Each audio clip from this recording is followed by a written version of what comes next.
So investigation with Dr. T was the brainchild of our dean, Dr. Kimberly Durham. She said, do you think that you could do some type of an ongoing podcast about criminal justice?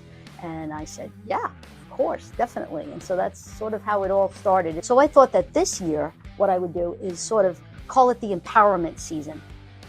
I really want to highlight and validate these folks who have turned their lives around. For the last season, we had on folks like Gregory Boyle from Homeboy Industries. He's a Jesuit priest who runs the largest gang rehabilitation program in the country.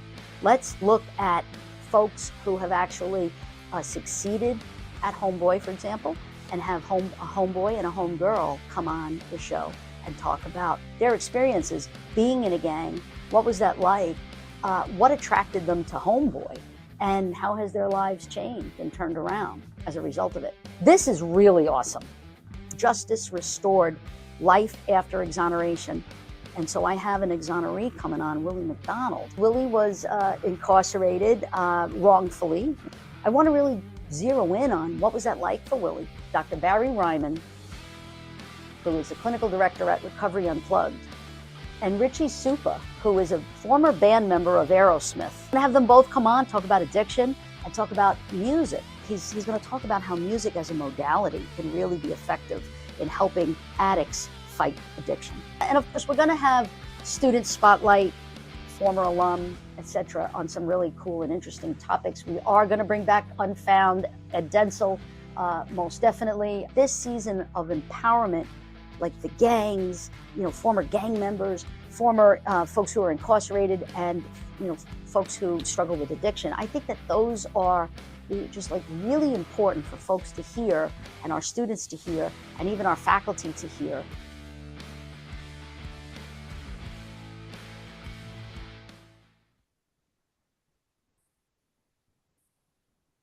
So tonight I am so excited because my guest is FT Frank Williams, Esquire, former career prosecutor with over 30 years experience investigating and prosecuting cases involving human trafficking and the sexual exploitation of children. Extensive experience as an instructor, lecturer for both national and international audiences on topics related to human trafficking and the sexual exploitation of children. And also Frank, which this is something that didn't make it into the slide, is also on the board of CDS, a nonprofit organization that he's going to talk a little bit about and soon to be board chair of. And I also found out, and I would love to have Frank come on now if he can, and I'm going to spotlight his video once he gets in here. Awesome. And so we have you now. Yay. Awesome. Thank you, Frank. Frank has been my guest before in the past. And I know that he made a big impression on the School of Criminal Justice and Fischler College of Education, and our dean, who was watching that night, which I went back and I looked, and it was September 29th, I think. It was September 29th, 2022. So yeah. It's like 2 years ago. And and also now Frank has just said yes to be the keynote speaker for an Ensuring Safety Conference, which is a child protection conference that we're having in April 22nd, 2025. More on that. It's a little too far down the road, but thank you, Frank, for saying yes. Thank you for saying yes to tonight and to be talking about this is such an important topic. I also found out that we're neighbors. Yes. And that's so great. I can't wait to see your farm, and we'll make that happen. So, Frank, with no further ado, I'd like to dive a little deep into human trafficking, the investigation of it, the cases that are real. How are they prosecuted? What are the, like, and I said this to you on the phone, the good, the bad, and the ugly of this. And a lot of it is ugly, but there's got to be a little bit of good, right? So yes. Frank, take it away, Frank. All right. Well, first I want to thank you again for allowing me to be on the show, the program. And as you know, this is something I feel very passionate about. I also want to thank all those who are watching, and I hope that this is worth your time. I think it will be. I'd like to begin. I'd like to start from explaining where we are with human trafficking today. And so I've got some numbers here that I wanted to share with everyone, if you don't mind. Please. First, I want you to know that it's estimated that there's somewhere between 16,000 and 50,000 victims of human trafficking in the United States last year.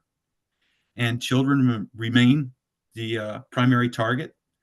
You know, we have this new human trafficking hotline. I say new, it's actually been around for a little while, but you've probably heard about it, the 1-800 number. It was created in 2007.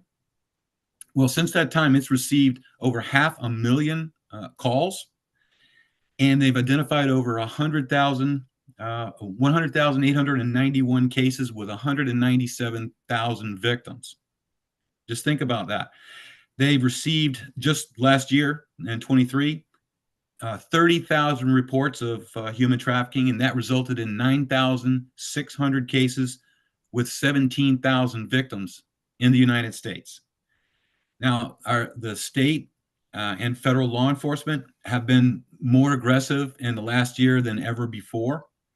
The Department of Justice, for example, between 2011 and 2021, they had a 50% increase in federal prosecutions of human trafficking. And so that's significant. And that last year was 1,200 people were charged federally. Of those, 60% were white, 92% were male. Now, the United States today ranks as one of the worst countries for human trafficking. California is the #1 state, and the worst state with reports is, believe it or not, Houston, Texas. The best countries for human trafficking, the lowest reports, are Norway, Finland, and Denmark. Now, sex trafficking has received a lot of public attention and in the last few years, including some major films. You may have seen some of these. I've watched all of them. For example, Taken. Another one, Priceless. Another film I watched and greatly enjoyed this one, Last Blood, with Sylvester Stallone. And of course, Sound of Freedom. These are probably ringing some bells for you. Have you noticed that when you travel and you go to the airport, there's a lot of publication of the issue and subject of human trafficking, including the hotline number, and that's all part of HSI's Blue campaign. So those are just some examples of increased public awareness and education efforts. Also, I'm sure there's been a lot of news over the past couple of years about the Epstein case, again, a big sex trafficking investigation. In Florida, law enforcement officers are now required annually to receive human trafficking training. And that's through the Florida Department of Law Enforcement. And they also have an advanced human trafficking training. I'm proud to tell you that I actually helped write both of those training programs, along with a lot of other dedicated law enforcement professionals and legal professionals and the FDLE. In the media, we regularly hear about major state and federal investigations and their results. You see it all the time on the internet and on the radio and television. I'm sure you've seen the investigations where they arrest dozens and dozens of men in these child exploitation, human trafficking operations. They've had a lot of success there. Those are by the FBI, HSI, and the local sheriff's departments. So they have arrested annually hundreds of people for human trafficking, primarily sex trafficking. So there's a lot of success there. But let me tell you this. Human trafficking is continuing to grow. There's more today than there ever has been. Mm-hmm. Worldwide profits are estimated to be have gone from 32 billion to over $150 billion since 2011. Think about that. That's in 13 years, there's been a 5-fold increase in the profits related to human trafficking. You know, Frank, one of the things that always sticks with me about human trafficking is, you know, when I go in, I break into somebody's house and I steal their TV, right? I sell it. I can sell it easily, or I could pawn it or whatever I want to do. But, you know, I could sell it to an individual, and that's that. Human trafficking, I steal a human being and I could sell them over and over and over and over again, right? I mean, is that besides all of the other, you know, the traumatic injury of being a victim of human trafficking? This is what makes it profitable, right? Is that you can sell it, you sell this human being over and over again. Did you want to say anything about that? Oh, absolutely. You've touched on a very, very important theme that's connected to so many of the other things that I want to talk to you about. But let me just segue into this. Go ahead. The principal way that we prosecute human trafficking cases and the way that we've been taught to do it is what we call the victim-centered approach. And so what that means is we kind of focus on the victim and stabilizing and restoring them to a point where we can use them in the investigation and the prosecution to pursue the charges. So we've got to have that victim. So what I came to learn in the number of cases, the dozens of cases that I prosecuted, is that is very, very challenging to do, and it's very resource intensive. But what I came to understand over time was that there is another approach where we can enjoy even more success. And that success is what I call the business model. So what you have to understand about human trafficking, as you just pointed out, Dr. Telesco, is that you have the opportunity to exploit this victim over and over and over again, enjoy these great profits, right? So my question to the audience is obviously, it's going to be a rhetorical question, but if you have an illegal business enterprise that's generating huge profits, and you have limited resources on the investigative and prosecution side to try to deter that, what is that a perfect formula for? Those three things. And the answer is organized crime. Organized crime. So what I came to understand, and I know today to be true, is that organized crime is heavily involved in human trafficking. So primarily I'm talking about gangs. So gangs see this as a huge profit industry where they can move into an area and completely take over and control all of these victims in that one area. And then they interlink with one another, share victims, increase their profit margins, and then they move on to other areas. So organized crime is heavily involved. And when I talk to investigators, I tell them, rather than pursuing the victim-centered approach, which we do know works, but I told you is very resource intensive, why not use a business model like we do in white-collar crime cases to try to exploit the vulnerabilities of the businesses? Because in that way, not only can we enjoy greater success, but we're not just taking out offender and one victim, but we're taking out the whole enterprise. So we have the ability to affect the issue of sex trafficking in an area in a large scale, in these much more ambitious cases, but much more successful cases. So one of the things that I'd like to also talk about, you talk about a business model. So, right, there's a demand. We could try to prevent, educate, investigate, prosecute. We're never going to be able to get rid of this crime because there are people who are demanding it. There are people who are consumers of little children, of having sex with children, strip clubs, escort services. I mean, the list goes on. And it's not just, when we talk about human trafficking, by the way, it's not just exclusive to sex. It's also labor trafficking, right? Yes. And other kinds of trafficking that we're seeing. But and I don't know, I don't want to like derail what you were going to talk about, but I'm thinking like it's It's a demand issue. And you said something that is mind blowing. That did you say that the United States is like high up there?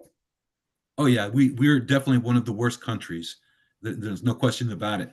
Doctor, you must have been looking at my notes because you're No, hitting. well, I have a little Points. psychic. I have a psychic talent that I haven't told anybody about. No, I'm just kidding. Yeah, Okay, I'm feeling go ahead, that. Frank. I'm feeling that. I'm just So kidding. let me tell you, when I say business model, okay, the business model is just this simple, okay?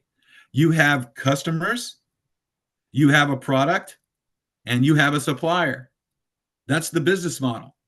So if you want to stop or prevent sex trafficking or human trafficking, you have to eliminate one of those three: the product, the supplier, or the customer. And not only that, but I just have to mention this if there's anybody on the investigative side here. When you have a business model like that, it's very vulnerable because in order to provide that product with the commensurate service to the marketplace, the suppliers have to advertise. So they've got to get that product out there. There has to be there's that level of vulnerability. They can't market their product if they're not doing any advertising. So that's one area of high vulnerability. Another one is the collecting of all these profits that they're making. So that money's got to go somewhere. They've got to do something with that money. And in that collection process, that also makes them vulnerable. But another really a vulnerability that I really enjoy exploiting when in the cases that I worked and have worked along with is the fact that you've got to use telecommunications, you've got to use the internet, you've got to use cell phones, you've got to use computers in order to organize all of that. So if you can access that in the course of your investigation, you can exploit that in your proof and in the collection of your evidence. And it's great because you can't refute text messages, you can't refute recorded calls, you can't refute advertising. There's no credibility issues with that. It speaks for itself. It's powerful evidence in a courtroom. And they have to use it, they have to employ it in order to conduct their business. So that's a great vulnerability.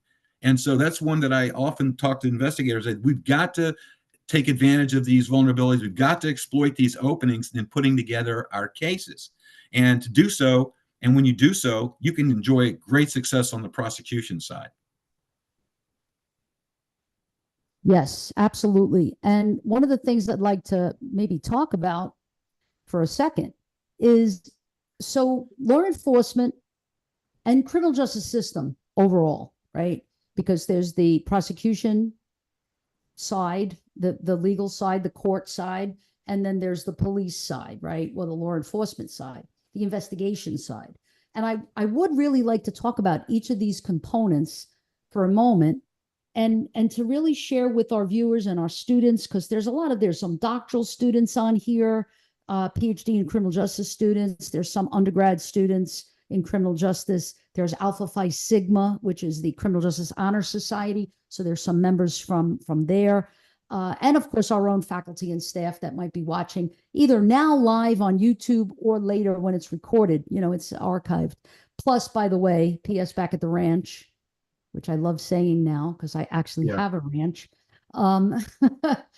That one of the things that's like most important for us to all remember is it isn't that easy to investigate human trafficking cases. It's not that easy to investigate any organized crime enterprise. And that's why the RICO Act was like so great, because sometimes you could catch them on the conspiracy, but you couldn't catch them on the actual execution of whatever the crime was. So can you talk just for a minute about the investigation side and how difficult it is? Oh, yes. Well, that's definitely the most challenging aspect of prosecuting these cases is supporting the victims into the point where they can be real survivors, because that requires something that's not traditionally used in law enforcement very much, in victim services. So you have got to first stabilize the victims in these cases. Most of them have serious mental health issues, addiction issues. not to mention the credibility issues, because a lot of them have extensive criminal backgrounds. So you've got to get them first to a point where they can assist you and cooperate with you in the development of the case. Because without them in an HT case, you have no case. And not only do you have to stabilize them, but you've got to maintain that stabilized environment for them throughout the course of the entire prosecution.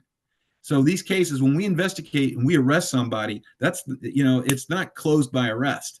So this is a lengthy process. It can take months, it can take years before you can get the case to a posture where you're either in a plea or a trial. So what's happening with your victim during that course of time? A lot of times we lose our victims in that period of time. And I mean, for a number of reasons. One is they go back onto the street. For whatever reason, they decide that they don't want to cooperate anymore. They get influenced by outside forces. They have health issues. All this is going on, and it's taking place month after month after month after month. And so that is the greatest challenge, especially when you're dealing with children, a 14, 15-year-old child who's in a probably an unstable environment, and they may not even be in their home environment. They might be in a foster home or being placed in a shelter or whatever it might be. But can you imagine having to work with that child for months, maybe even years before you can get the case to come into the courtroom? I mean, that is the challenge. Right, exactly. And, you mentioned something about what attracts, okay, so we talked about a little bit of the demand from the customers, right? But there's also a demand on the part of the victim. Like they're attracted to that advertisement. They're attracted to, I want to be a model. And from other countries too, right? Where there's poverty, there's issues of class, there's issues of addiction, which you bring up. And when you trauma, past trauma, family of origin trauma, there's all this stuff that's going on that makes the victim ripe to become a victim, right? Absolutely. I mean, it's sad to say this, but a number of the victims in these cases, the situations that they've come from to the situation that they found themselves placed in here while they're being victimized, they don't want to go back to what it was that they come from. The trauma there was so severe that they would rather be in the situation that they are here and being trafficked than go back to the situation that they came from. There's a lot of different pressures that they're experiencing, and not just that, and the trauma, the potential trauma that they've come out of, but the traffickers also, they know the families, the background, and all of that, so they can influence the victims that way as well. So by putting pressure on the family, other siblings, parents, or whatever it might be, especially if they're in a foreign country, that's something that the victims want to avoid that. And some of the victims, if they come here, they're worried about their status in the U.S. as a, can they remain in their immigration status? And so they have this fear, which the traffickers utilize that fear as well to try to coerce them in not cooperating with us. And many times they give them, false information about what's going to happen to them and their immigration status and that sort of thing. And so they have all these misconceptions about what's going to take place over this time. And can you imagine feeling those kind of pressures, and then not just for an hour or for a day or for a week, but for months this is going on. Right. And the other part of this is it's all part of the dynamic of I want to say that they're taken hostage, because that's really what's happened, right? They've been taken hostage by whoever it is that is in this enterprise, and they take their ID. And so they're here in this country, if they're trafficked from another country, let's say, and there are times where we see parents or families that give the child, hand the child over to the perpetrators for money. I mean, am I making that up? No, but I will say that the extent of that is a little bit over exaggerated. Okay. I will say that that's not the greater percentage of where the victims are coming from. But what is the greater percentage? Tell us where the greater percentage is coming from. The greater percentage is coming from your high school down the street. The greater percentage is coming from the shelter in your neighborhood with the runaway kids or the high-risk kids or the kids whose parents have thrown them out. That's the greater percentage is the kids who don't have a stable relationship with a parent or an adult in their home, and then they fall prey to some Romeo pimp that's at the school who trades the child off to another person. That's the far greater percentage. Wow. The greater percentage is, I mean, of all of the victims that I've spoken with, and there's many, many, many, many victims that I've spoken with as adults, every one of them told me that they experienced childhood sexual abuse. Every one of them. Mm. So what is that saying? So those children are high risk, Right. high risk. So those kids, they've been essentially, I'm sure this isn't the right term, but I would say devalued. Devalued to the point where they feel like this is their worth. Their worth is measured by giving sexual pleasure to somebody else. And that's the only value that they have. That's the only thing of value that they can take advantage of. And so if that's going to bring them the things that they want, the material things that they believe that they need, that's the way they're going to go. And so once it happens one time, and then the second time, it's not as difficult psychologically, the third, the fourth. But can you imagine somebody that's been sexually victimized at the age of 14, all right, and then they started into this routine of being victimized again and again and again and again. By the time they're 18, 19, 20 years old, what does this mean to them anymore? Right. And so that's why, when I see, especially women, some men in prostitution, and if you interact with them and ask them, what kind of a childhood did you come from? What was your background? And you're going to learn what I've just been telling you about the violation of, when they were, very, very small kids. Right. So human trafficking is prostitution plus force, fraud, or coercion, right? So if a victim is forced, defrauded, or coerced into engaging in sex, that is human trafficking. But the problem is that the consent was taken away when they were 14 years old. So you may see them on the street or on the internet or whatever, engaged in commercial sex, but their consent was taken away a long time ago. Right. And so, by looking at them now and saying, hey, now you're a criminal because you're actually conducting this commercial sex voluntarily, is nonsense. Right. But that's where we are today. Yeah. That's the way we are today. Now you're in this unique position, right, in your life, in your career, in all of your work that you're doing, which, by the way, thank you for that service that you've provided. But so the investigation side of it it's not that easy. And I'd like to maybe revisit that question for a second as to what are the inner workings of the investigation itself? And is it tips? Is it victims themselves that come forward? What is it, surveillance? How do investigators, and by the way, is this local law enforcement, federal law enforcement? Who's involved in these cases for the most part? And how difficult are they to actually to investigate and to close a case?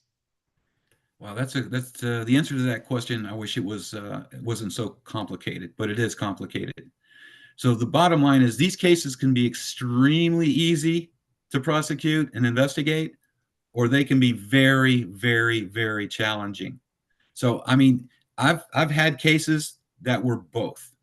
So it really is contingent on the victim survivor, and how well they are able to relay and communicate with the investigators what has happened to them. I had the simplest case I had was a deputy sheriff saw a young girl at a hotel room, and one of the guests said something unusual is going on in there because I keep seeing men going in and out of that one room. So the deputy, on his own initiative, simply walked up to the room, knocked on the door. This 14-year-old girl answered, and he said, "Hey, young lady, I just want to check on you. I heard that something might be going up here. Are you all right?" And she said, "No, I want to go home. I don't want to be here anymore." And that was the beginning of that case. I mean, that is very unusual. So she was in a situation there where she was angry at the trafficker. She was angry about the situation and she wanted out. So that it was probably one of the fastest cases that I've ever done. But imagine here's another scenario for you. Imagine that you have an Army veteran, all right, who gets injured and is out of the service and gets in receiving pain treatment and becomes addicted to opioids. And to the point where this veteran is willing to go out and do whatever is necessary in order to obtain these drugs. That's the severity of the addiction. And some traffickers see that, and they see this veteran when the vet goes to an NA meeting. They kidnap the veteran, drive around with her, give the veteran all these drugs so that she is caught back up in her addiction. And in order to pay off the debt that she has accumulated from all the narcotics that she's been provided, she's required to engage in these commercial sex acts again and again and again, to the point where she almost does not survive. Now that victim escapes, and when she does and goes to law enforcement, feels like she's going to be in trouble with the law. One, because she's a drug addict, she has drugs on her, and she's engaged in prostitution. Mm-hmm. But that is a classic human trafficking, sex trafficking victim, and the traffickers know that, and so that victim required months of care and treatment before she was able to explain what had happened to her, the circumstances, and to kind of fight through the addiction issues that she was experiencing. And then of course, the case, the defense was she voluntarily did all this. There was no coercion, there was no force involved. And so that case actually went to trial. It was a very difficult case. It requires jurors to understand what is addiction and the power of addiction and what it can do to people. And I'm sorry to tell you that most people do not understand the power of addiction. They don't understand what the influence of the drugs are on people's minds, to the point they will do anything to get literally anything. That's right. To get the drugs that and the traffickers know that. Yep. So it's very common for them to use drugs to addict the victims and then put them out on the street. And in order to pay off the debt that they're accruing, they've got to go out and they've got to produce on the street. That's very common. Wow. So it's funny that you, not funny, but just interesting that you bring up addiction in the way you're bringing it up and explaining the dynamics of it. Because Tuesday night, just 2 days ago, Stage for Change, which is an educational theater group of students who do scenario-based education, right? So it's like you see a scenario unfold, and there's characters that are demonstrating some type of topic, whatever the topic might be. And the topic for us on Tuesday night was addiction. And so we did this sociodrama. It's called sociodrama work. And the name of it was Addict Man. And we have a character who's playing Addict Man, meaning what addicts are experiencing in their head in terms of that craving, that compulsion to use, how difficult recovery is, like all of these different things, that it is a disease of addiction. It's not about willpower. It's not about, can't you just do this in moderation kind of thing? Like, no, that's not the way it works. It's the disease of addiction is rooted in self-centered fear, and it manifests in like all these different ways. Drug use, of course. And then, you're saying here that addiction becomes a vulnerability, so that the victim is at risk by the fact that they're an addict. And so this makes them prime for these enterprises and these perpetrators to come in and take advantage of them. It's very sad. Yes, it's sad. And what's even more sad is that pimps and traffickers have known about this vulnerability forever. Right. And it just seems like in the modern day, we're starting to wake up to the power and influence of addiction. But as a modern layperson just does not understand or get that. But I'll tell you what, the suppliers, as I said, they get it. They get Yeah. it. The suppliers get it. Yep. Yes. And so then I want to just jump to prosecution because that was your life. What did like we said we were going to dig deep. So what's some of the ugly that you've experienced, some of the challenges, some of the obstacles to prosecuting these cases? You've mentioned already the victim. The victim, it hinges a lot on the victim because there's not a lot of corroborative evidence, I would imagine, right? It's the victim's testimony, right? Yeah. So prosecution and the bureaucracy of the justice system and everything else that goes into it. Can you share some of the behind the scenes challenges? Why, sure. Why, sure. It's disappointing, but as you use the term bureaucracy, that's true. The system itself is not designed to protect victims. It was never done that way. The system is designed to protect the rights of the accused. And it's only been a recent matter that people have given a lot more attention to the rights of the victims, the right of allocution, the right to have a timely prosecution. Those sorts of rights are something that's really fairly new in the law. And so even with that, the advent of that, it's still not designed to protect the victims. And the length of time that it takes to move a case from arrest, investigation, prosecution is very long. And victims are always frustrated by the amount of time that it takes. And that's an ugly reality of it. And there's no getting around it. So they want this part of their life over with. They don't want to have to go into court 2 years later and describe having to have sex with 50 men in a motel room. So they wanted to get through that part. That's part of their recovery. And yet we take them back into the courtroom and we force them to regurgitate all this disgusting aspects and harmful aspects of their life again.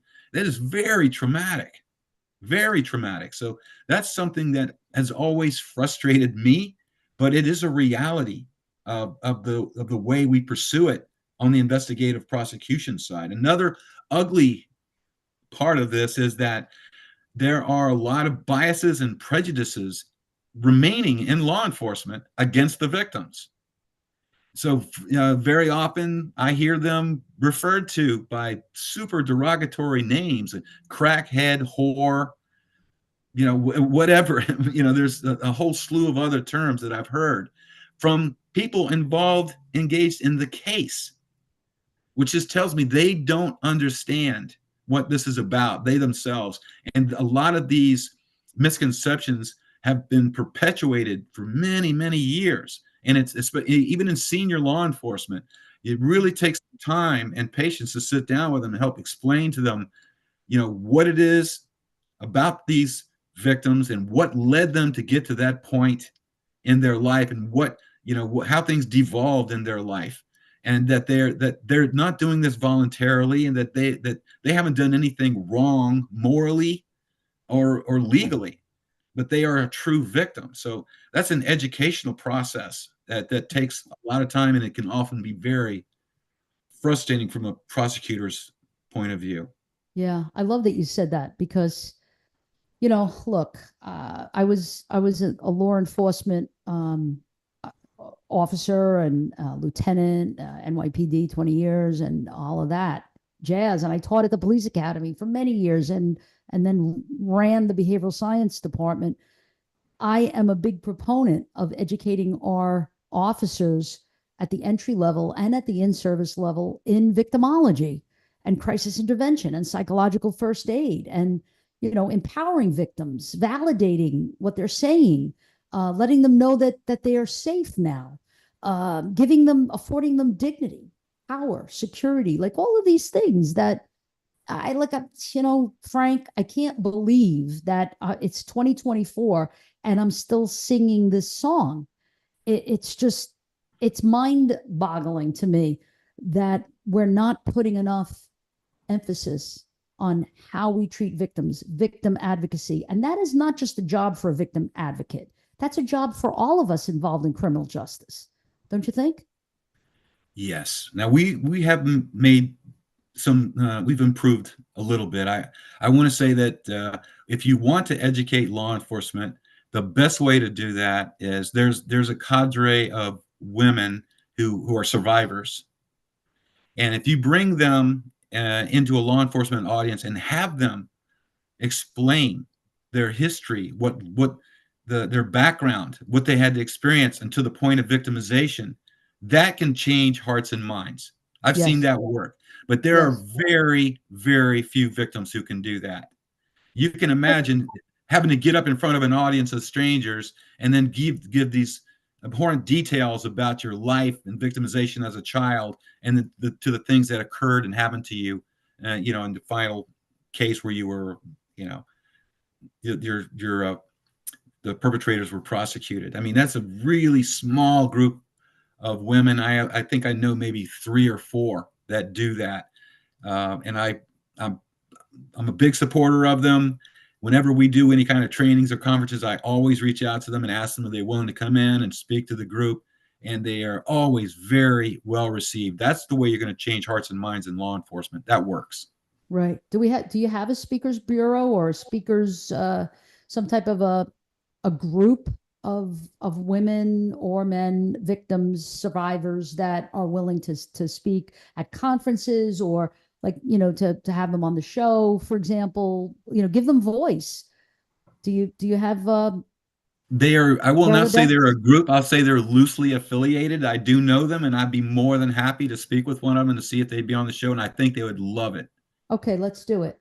Yeah. Okay. Yeah, let's totally do that, and also think about that for the conference, also. And I could bring it to the people the folks who are planning the conference and developing it, because to have a victim or a survivor, even the words, even the terminology that we use, so victim, to be a victim doesn't have a lot of power in it, but to be a survivor, to be a warrior who has survived this war, combat, which it feels like for them, I would imagine. So I'd love to be able to give them voice if we can do that, and we can revisit Absolutely. that. I'm more than happy to do that.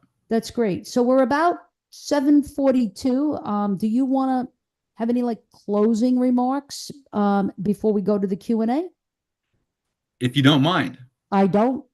And I'm, you know what? I'm just sitting here, and this is not staged to rehearse, but I just had an idea about the concluding remarks that I want to make. I hope you don't mind me doing this, okay? Because I'm going to tell listen, the just audience, as long as you keep it clean, it's all going to be right. clean. I Okay. promise Okay. you. Very It's good. going to be clean. But I want to tell you that I believe that I know the solution to ending human trafficking.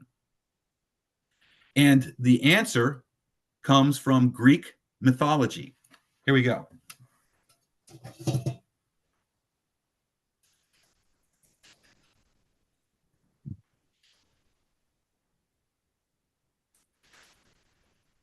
I'm talking about a guy named Hercules. Now, I know we've got a well-educated audience here, but you remember that Hercules was given 12 tasks, and one of them was to kill a multi-headed Hydra. Right.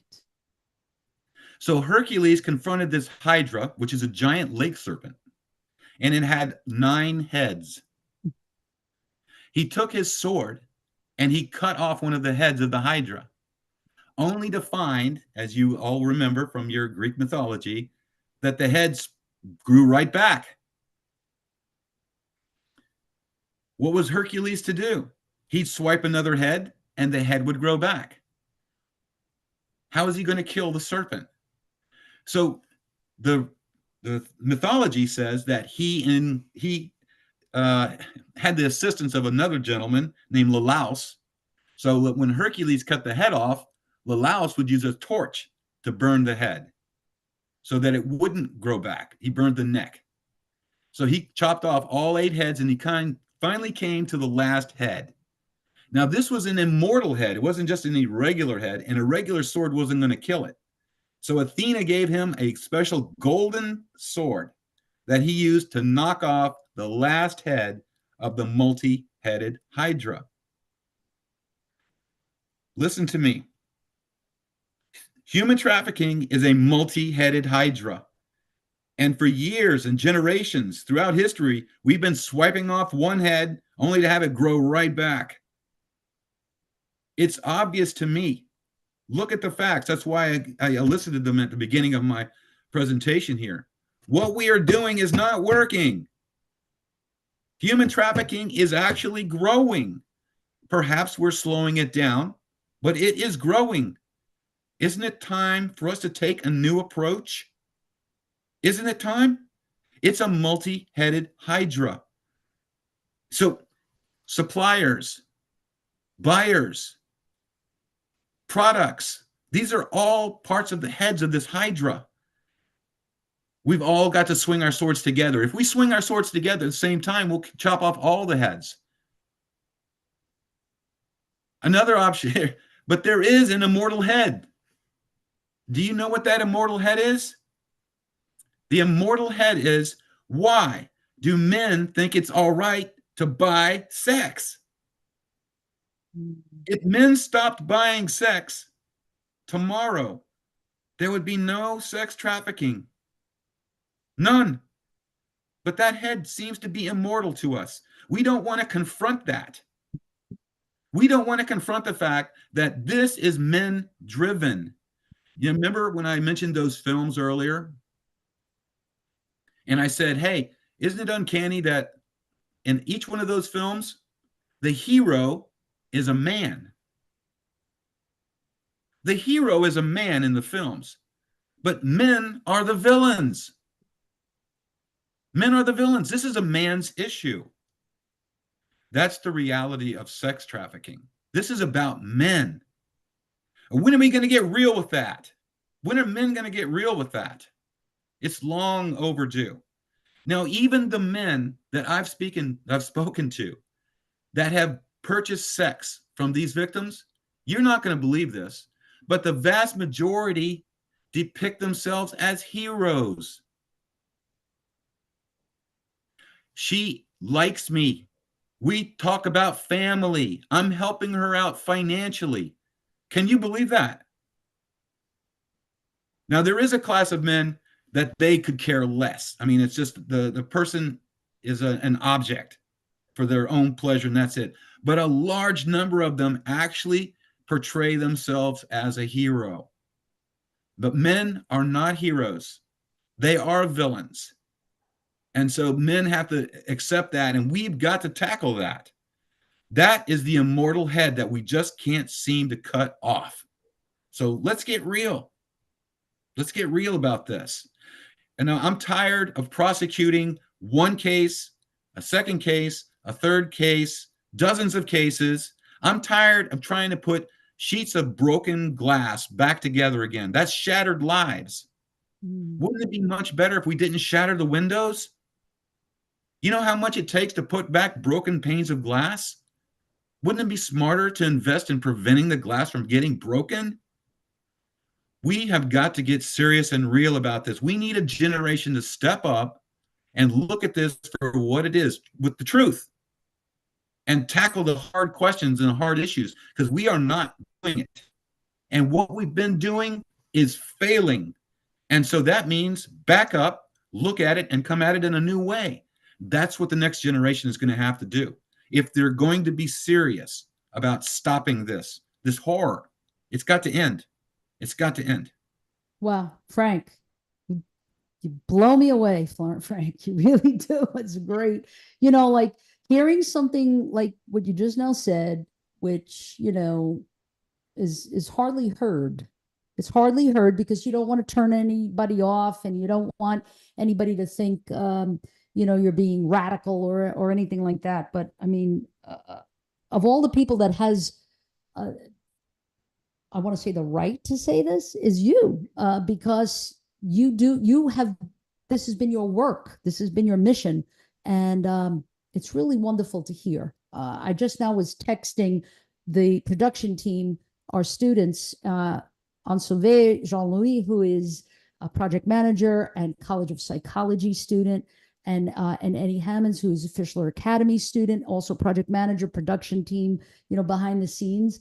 I just now was texting them, wow, you know, like my head is just exploding to hear really the truth. You just said the truth, and it's powerful. So like education, I think, is the answer.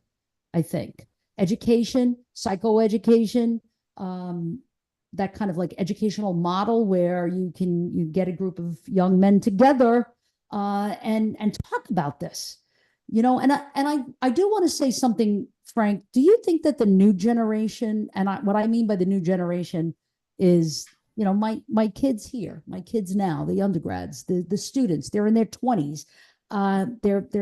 They're young enough to be my grandchildren, right? Which is frightening to me, but it's true. But I think that the men of the new generation are the hope. What do you think? Think that's They've true? got to be. They've got to be the hope. They got to be. They've got to be the hope. They might not be seeing things the way the older generation was seeing things. I don't think that they are, but they're exposed to things that those generations, our prior generations, were not. Very dangerous things. Yes. The internet is a powerful thing. It can be used for good or for evil. And the folks that know it can be used for evil are very, very good at it. I mean, things like pornography today is out of control. Child pornography in particular has never, in the history of the world, been as bad as it is today. It is completely out of control. And so there's that negative side to it as well, but technology can be used as a tool as well to help reach out and educate this younger generation. And I think nobody is better equipped at using it than the younger generation, as I've seen. I mean, it's amazing to me. The hope lies in the next generation, the generation of men, but they have got to hear the truth. If they don't get the truth, it's hopeless. They won't know what to do. Yeah. So that's the importance of this message. Yeah, exactly. Thank you. I want to bring Annie and Eddie on, please, because they are the new generation, and I'd like to know what their reaction was to what you've shared tonight. Before we go to the Q&A, I'm going to give them a chance to get going. All right. So somebody just texted me something. So whoever that is that does need to go, let's go first. Annie, you go first because you got to catch the 8:10 shuttle. Go ahead. No problem. Yeah, no, I think honestly, I really just want to echo everything Dr. T was saying about that. I think it's just really powerful to hear people in higher positions, people in positions of power, able to really notice these things and be able to kind of reflect on these different things and and have those hard conversations and say those hard truths, which is hard for the people that make it hard to hear. But I think overall, it was just really powerful. A lot of what you were saying, and I think another thing that while you were talking, just kept coming to mind with me is also just when you're talking about with the victims and everything, how hard it can be. Also, just kind of going through that process, and especially when it's years later and everything. But then also when it comes to victims that are coming from other countries, having that language barrier or the fear of law enforcement, especially if this is someone that has immigrated to this country or was brought to this country for these different things, making it even harder to come forward with their stories. And so I just think it really is people that are willing to do the hard work, like you have kind of just displayed here tonight, that really just makes me happy to be in psychology and more hopeful and optimistic for the future. So thank you. Excellent. Thank you, Annie. Thank you. Eddie, what was your reaction to what Frank has said? Yeah, honestly, I agree with everything Annie said. It was a lot. It was heavy, definitely.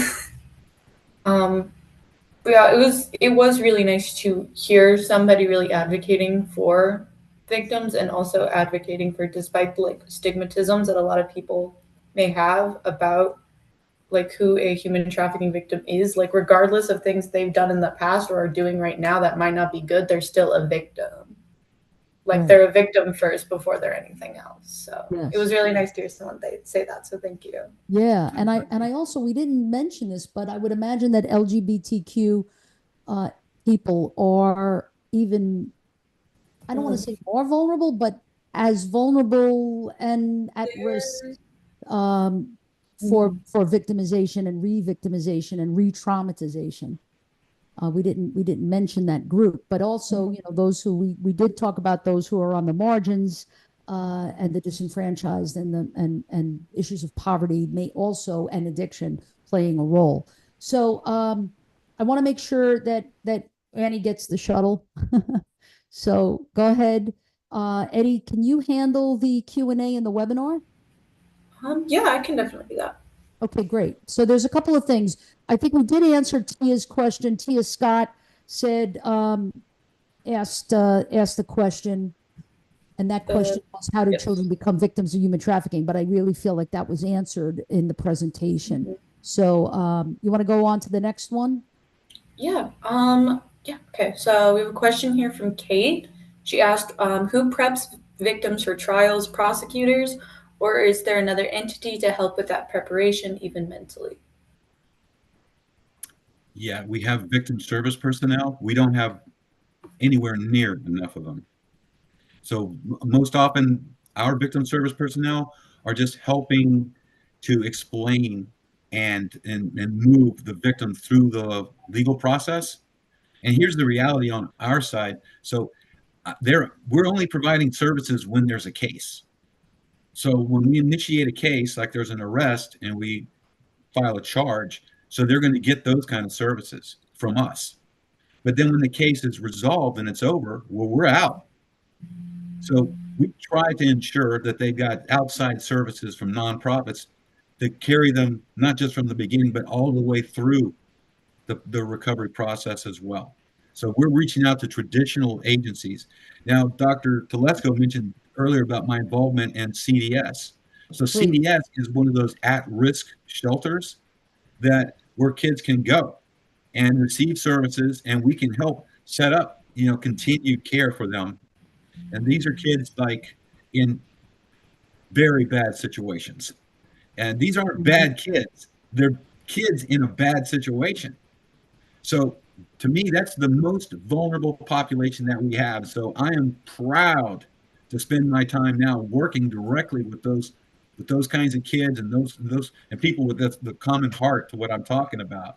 That's absolutely where we need to be.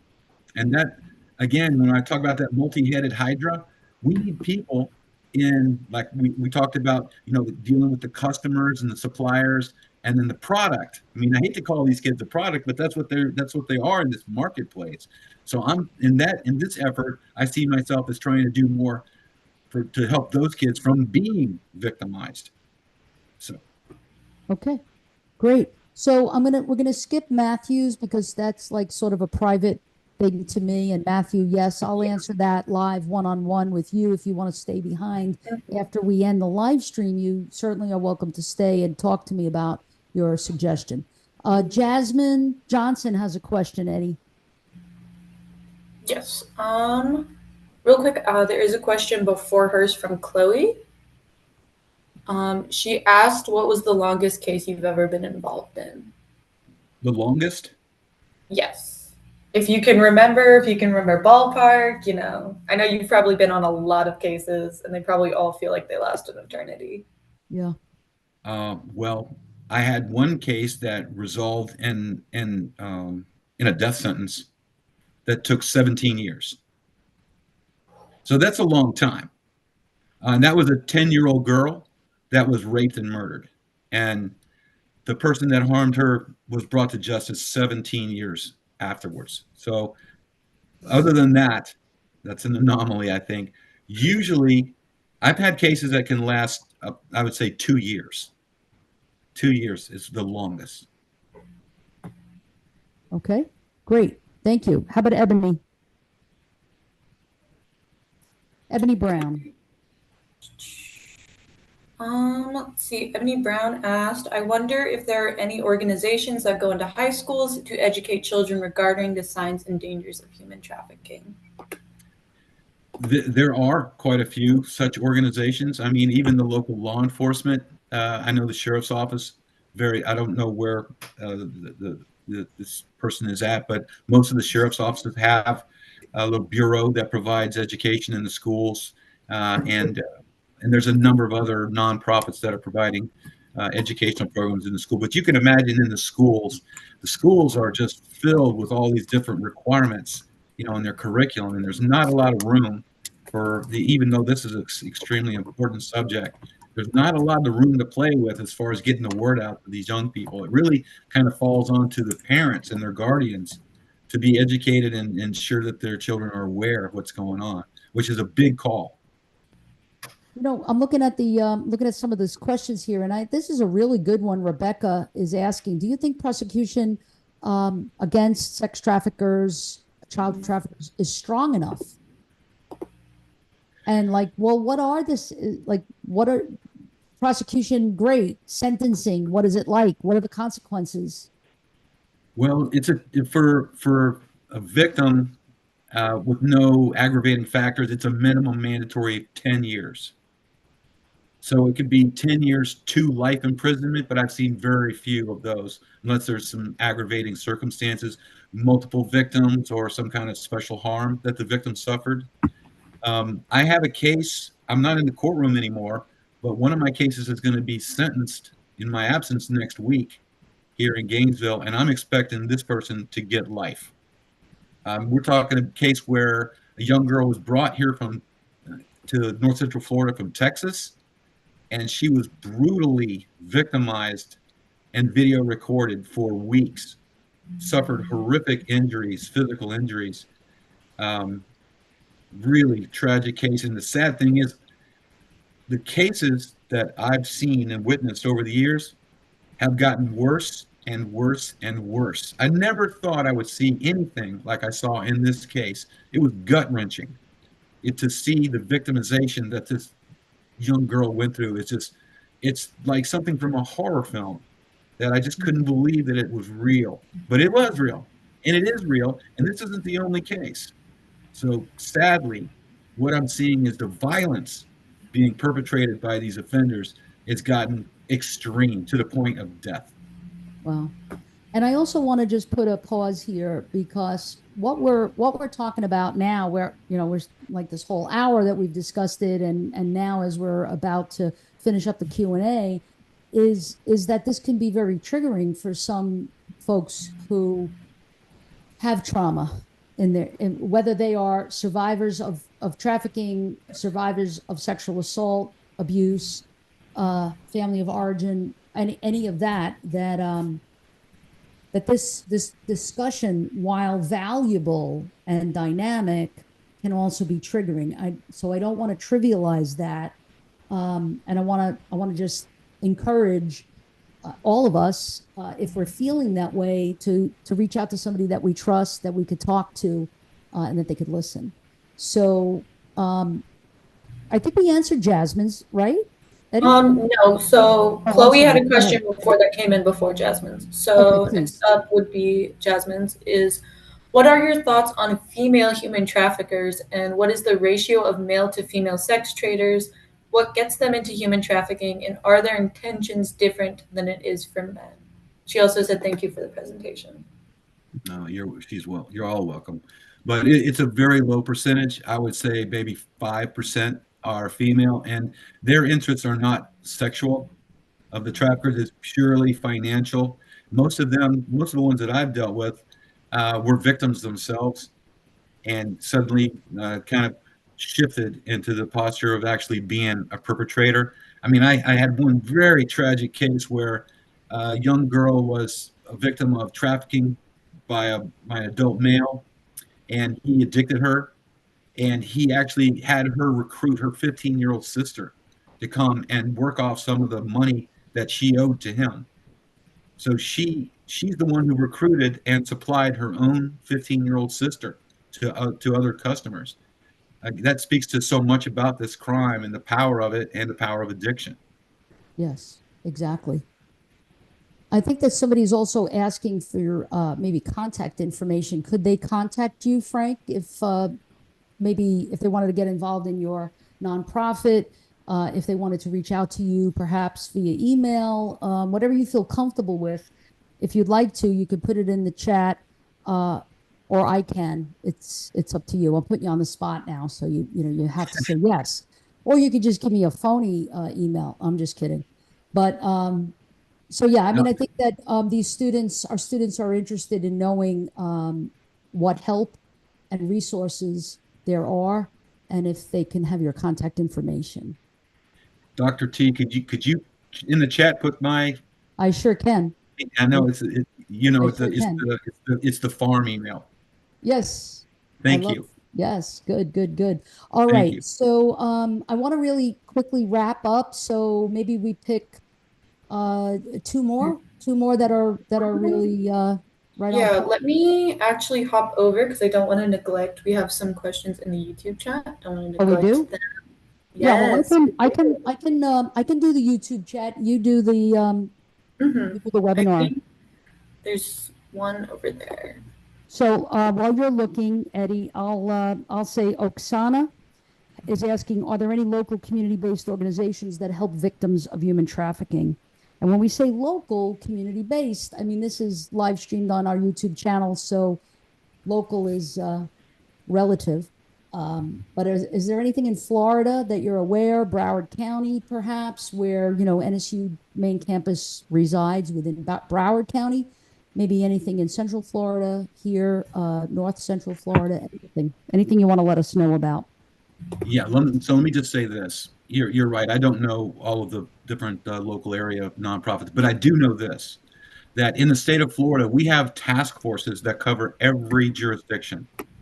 So whether it be Broward County, Dade County, Hernando County, Alachua County, whatever it might be, every county is required to be a part of the task force. So if you can find out, if you just Google the task force for your area, it's going to list every agency that's working in that area, including the victim service agencies. So that's a great resource. The Attorney General requires that every sheriff's office, all of FDLE, all the local agencies be part of that task force.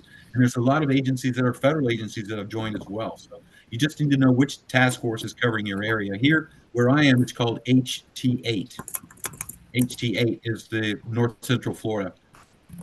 I don't know the names of all the other ones. I just know that they exist. Okay, great. I'm going to be putting in the chat, unless you are, Eddie, are you putting in the chat Frank's email address? One No, you don't have second. to. I just didn't want to do it if you're doing it. I'll do it. You ask the last question or so. Okay. Yep. Let me look and see. I think. Okay. Liz had a really good question. She asked, "How has technology assisted or helped investigations for human trafficking?" The investigations, is that the question? Yeah, investigations. So, how has technology improved, maybe made it harder to investigate human trafficking? Well, it's a double-edged sword. So as I mentioned, in this business model that they use, that they have to use technology in the advertising. So that's what opens up them to vulnerability. The fact that they're creating all these records in the advertising and in their communications, that's a powerful tool in an investigation, and they can't make it go away. So when we can get a cell phone, we can get a laptop, a computer, we can get their internet advertising pretty readily, and that is a powerful piece of evidence in putting together a case. On the other side of it, of course, is it makes it easier for them to do the thing that they want to do, and that is advertise. And so they're using things like encryption to try to conceal some of these communications. So, and even on their devices, the mobile devices or laptops, whatever, we frequently come across cases where they're using encryption that we can't break. It takes time. Over time, we eventually usually can break it, but it can really hinder an investigation. That type of thing. Last question. Okay. See, Christopher Robley asked, "Have you had to make the decision not to proceed with prosecuting the case due to the risk that you and your team perceive it will cause the victim, like cause harm?" I'm assuming they meant will cause harm to the victim's psychological well-being. That's a real tough question, and so we have to gauge the potential harm to the victim to whether or not, our efforts are going to help prevent others from being victimized as well. So this takes a lot of tactical thinking, and sometimes we can use a charge that doesn't require the use of the victim, but it's generally a lesser charge. Or another one is the plea negotiation to see if we can't resolve the case in something that we would generally not usually be satisfied with in order to better protect the interests of the victim. Those are tough decisions. And you can imagine if we do something like that, and then the press says, oh, the media says, oh, look, this person was charged with a serious, terrible crime, but look what the government gave it away, and they only had to, serve this much time and pled to this charge. But they don't understand. There's a lot more to these cases than what you see in a newspaper. There's a lot more decision making a lot more discretion that has to be exacted on the front end of these cases. So, yeah, that's a great question, and it's a real question. Well, thank you, Eddie, so much for everything. Do you have anything that you wanted to say? If not, we'll just pass it over to Frank for last words. I think any questions I might have had have already been asked. So Okay. I just want to say thank you again for joining us tonight, and you were amazing. So thank you. Great. Thank you, Eddie, for all your work. So last word, Frank. I love what you said before. Anything else that you would want to kind of nail home, underscore? It's your last word, and then I'll talk about some commercial shameless plugging. Everyone listen to me. Human trafficking is real. Okay, this is not a political, a religious, or a moral issue. This is about our future. We're talking about our children. Tell me what is more important to us as a people than our children. The answer is nothing. This is something that requires our full attention. If you want to make a difference in this world, if you want to help others, if you want to improve somebody's station and condition, we need to stop this. We need to do everything that we can to make this stop. That needs to be our goal. We need to be united in that goal. Don't forget Hercules, swinging the swords, all of us together, cutting all these heads off. That's the way to kill this beast. Thank you, Frank. Thank you. And if all of our viewers enjoyed listening to Frank, as I did, and I'm getting my phone's blowing up from people saying they're watching on YouTube, they're watching, and they're really so impressed. So the next time you might be able to see Frank is live in person on April 22nd, 2025 for the Ensuring Safety Conference. More will be revealed on that, and more will be advertised as we get closer to that. Frank, thank you again. I know that you are a very busy guy, and I can't wait to see you on the farm. And I Absolutely. will. You too, Doc. We'll talk. Thanks again. All right, my pleasure. Y'all take care. Safe. Be well. Thank you.